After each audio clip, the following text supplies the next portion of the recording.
E aí, seus seres humanos, tudo bem com você? Aqui quem fala é o professor Francinildo de História e nós vamos se atentar agora a estudar um conteúdo muito importante da história da humanidade, que é a Primeira Guerra Mundial. Ela também é conhecida como a Grande Guerra, ou também Guerra das Trincheiras. Então, vem comigo, dá o seu clique aí no like, não se inscreve, não esquece de se inscrever no nosso canal aí. Bons estudos e vamos lá. Bem, aqui nesse primeiro slide a gente vai falar sobre alguns motivos que geraram a Primeira Guerra Mundial, certo? A gente tem uma charge aí que mostra essa corrida imperialista, os principais imperadores da Europa. É uma charge bem tradicional na historiografia mundial. Você tem os imperadores cortando a pizza, que essa pizza aí seria o continente africano, que o mapa ao lado mostra para vocês aí essa partilha da África ou divisão da África. Lembrando que, especificamente aqui, a Inglaterra, ela vivia aquele período da industrialização, vivia seu período das revoluções industriais. Então a Inglaterra ela dizia para o mundo que para você ser um país imperialista, você tinha que produzir ou ter em abundância duas matérias-primas, que vai ser o carvão e o ferro, o aço, certo? E aqui, na região da África, o continente africano ele é rico nessas duas matérias-primas. Então, esses países imperialistas, eu costumo dizer para vocês que eles vão juntar a fome com a vontade de comer, porque eles vão pegar essa ideia da corrida imperialista de expandir seus territórios e chegar aqui na África, onde tem essas duas matérias-primas muito em abundância, e vão dividir lá, vão separar. Não esqueça, uma coisa bem importante aqui que vocês devem lembrar, é que existem vários motivos que se levou à Primeira Guerra Mundial. E a partilha da África é um desses motivos, é bem forte essa divisão da África, porque isso aí vai gerar muitos conflitos, certo? Eu quero que vocês se atentem também ali no mapa à Alemanha, porque a Alemanha, no final da guerra, ela vai ser a culpada de causar essa Primeira Guerra Mundial, ok? Continuando, a gente vai chegar aqui em um momento que é bem importante para a Primeira Guerra Mundial, que é o conflito que a gente vai dar o nome de Guerra Franco-Prussiana, certo? Lembrando que a Alemanha aqui, ela ainda não é conhecida como Alemanha, ela é chamada de Prússia. Então vocês, quando estiverem estudando em outros livros aí, verificando outros conteúdos que falam da Primeira Guerra Mundial, quando tiver o nome lá Prússia, se atente que a Prússia é a Alemanha, certo? E essa charge aqui também, ela vai contar essa história aí dessa corrida imperialista ali, ó. Pegamos o continente europeu e fizemos uma charge para demonstrar para vocês aí essa ideia dessa corrida imperialista que está movendo a Europa no século XX, no início do século XX.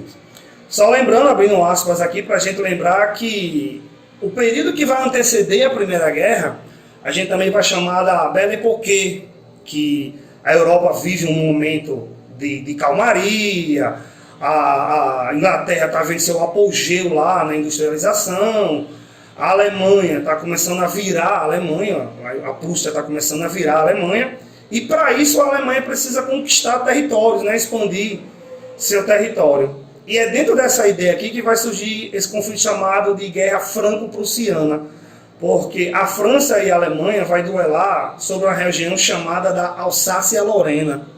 E essa região Alsácia-Lorena ela não vai fugir daquela ideia imperialista, porque a Alsácia-Lorena é uma região rica em minério também. Então esses dois países aí vão se gladiar sobre essa região chamada de Alsácia-Lorena. Por favor, não esqueçam dessa região aí.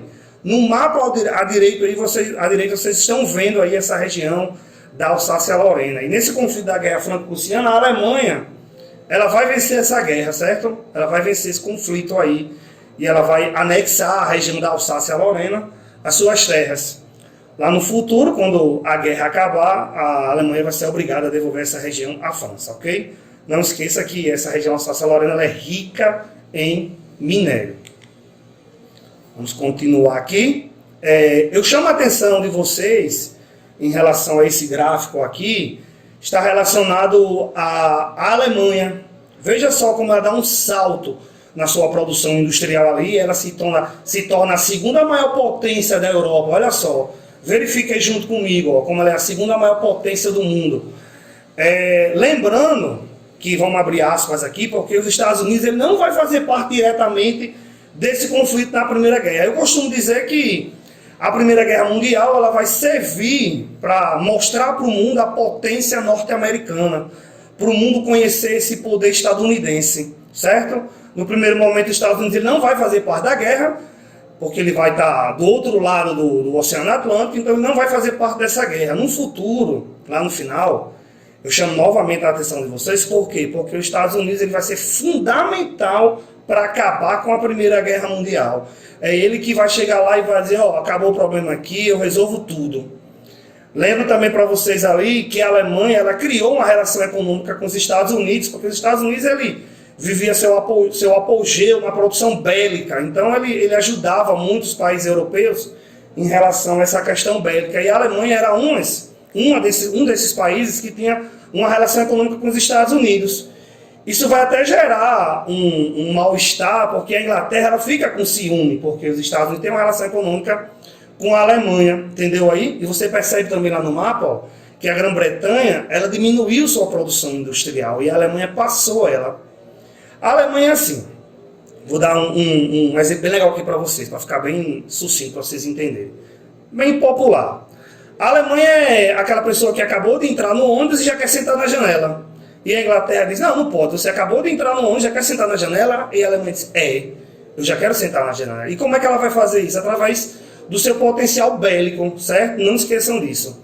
Eu chamo a atenção também lá na Alemanha, que tem a imagem de um cara, um chanceler, ele é chamado de Bismarck, ele que vai ser responsável para carregar a Alemanha para gerar esse apogeu aí, dessa produção bélica. Então, o chanceler Bismarck, é ele que vai comandar esse crescimento da Alemanha. Não esqueça que em alguns momentos você vai ter o nome de Prússia, mas não esqueça que é Alemanha. Se você quiser fazer suas anotações aí, é bem interessante isso, ok? Vamos continuar aqui, esse conteúdo é muito extenso, muito longo, mas a gente vai dividir ele aqui em 3 partes para ficar um conteúdo bem legal para você entender, ok? Aqui a gente mostra alguns conflitos que ocorreram na Europa antes da Primeira Guerra, porque ela ainda não vai ser chamada de Guerra Mundial. Eu quero chamar a atenção de vocês também, lá na frente, que a Rússia, quando chegar no ano de 1917, que a gente vai ver esse conteúdo lá na frente, um pouquinho mais lá na frente, do capítulo 4 do livro de vocês, a gente vai se debruçar sobre a Revolução Russa, certo? Mas por enquanto só acompanha aí. Outra coisa também que eu chamo a atenção de vocês, agora fazendo uma analogia aqui com a geografia, é que o mapa da Europa ele vai sofrer muita mudança durante esse período da Primeira Guerra Mundial, certo? E eu preciso que vocês fiquem atentos a isso também, porque a geografia é muito importante para a gente entender os conflitos aqui, não só na Europa, mas quando você tem uma noção geográfica do mundo, os conteúdos se tornam mais fácil para você entender, ok? Eu sempre falo isso para vocês na sala de aula. Aqui a gente vai ter a formação dos países aqui, dos blocos, que eu costumo dizer que é o bloco do bem e o bloco do mal. Mas lembrando que não existe bloco do bem, porque se é uma guerra mundial, então não vai existir bloco do bem aí. Mas para ficar uma coisa mais didática para vocês entenderem, certo? A gente vai ter a Tríplice Entente e a Tríplice Aliança. A Tríplice Entente ela é formada pela Rússia, pela França, pela Grã-Bretanha e pela Itália. Depois a gente vai perceber também que a Itália ela vai mudar de lado, certo? A Tríplice Aliança ela é comandada pela Alemanha, junto com um país vizinho, um império que é o Império Austro-Húngaro, que é lá nesse Império Austro-Húngaro que vai acontecer o estopim, o grande episódio que vai dar início à Primeira Guerra Mundial, certo? E depois a gente também tem ali junto com o Império Austro-Húngaro, o Império Turco-Otomano, que seria hoje a Turquia, certo? Eu vou parar aqui esse vídeo, pessoal, para a gente dar continuidade na parte 2. Então, fique aí, não deixe de dar continuidade aqui aos nossos estudos, que eu volto na aula 2, ok? Show!